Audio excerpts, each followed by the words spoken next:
नामांकन पत्र दाखल कले अरिंदम राय। राज्य में शेष पर्याय तथा कटक जिलार द्वितीय पर्याय नामांकन पत्र दाखल प्रक्रिया जारी रहितिबा बेले आज तृतीय दिन में सालेपुर निर्वाचन मंडली बीजेपी प्रार्थी अरिंदम राय जिला निर्वाचन अधिकारी निकट में नामांकन पत्र दाखल करिसेंती।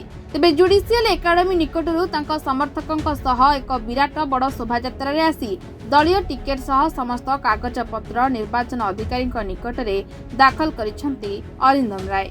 देखंतु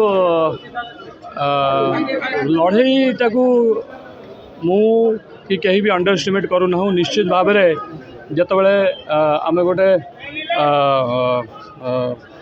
शासक दल सागर लड़ुचे तो अंडर एस्टिमेट करार ना, किंतु कौटी ना कौटी गोटे माहौल अच्छी, कौटी ना कौटी समस्ते गोटे भितर भितर चिंता कर गोटे परिवर्तन पाई चिंता कर।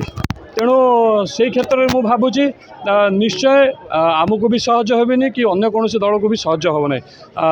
लोक एथरक जागृत हो गले से भविष्य चिंता करेंगे। आगामी भविष्य जो देखिए से भोट करेंगे। से मौलिक समस्या गुड़िक दूर होनी। टांगी ब्लॉक रे मुझे जिते जगह बुल्ली सब जगह गोटे कथा आज्ञा आमर ये पानी ना आज्ञा आप जीतिकी आसिले टी पानी व्यवस्था करदे। यहाँ केते आज्ञा दुखदायक कथा। गोटे वीडियो मुझे देखिली किछ दिन तले हॉस्पिटल रे रोगी पड़ुछन्ती, फैन नहीं, फैन लगा ही नहीं, सेठी फैन ही नहीं, बंद हो जावा कथा दूर कथा। स्कूल अच्छी टीचर ना, बहुत अव्यवस्था। गाँ गली रे एपर्यंत रास्ता है आज्ञा। तेणु आगे मौलिक समस्यार समाधान हवा दरकार, तापर आगु को चिंता करा जिवो।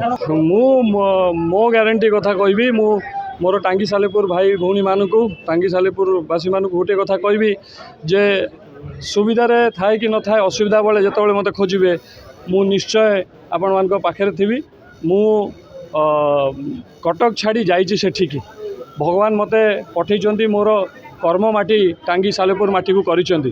तेणु एबेठू मु मोर बुढ़ा दिन पर्यंत मु उपरकू जावा पर्यंत मोर कर्म माटी सालेपुर माटी रहिबो एवं मु एटा ग्यारंटी दे कहबी। जेतेबाला स्वाभिमान उपरकू कथा आसीबो निश्चय ओडिशावासी निज स्वाभिमान को बाछिबे।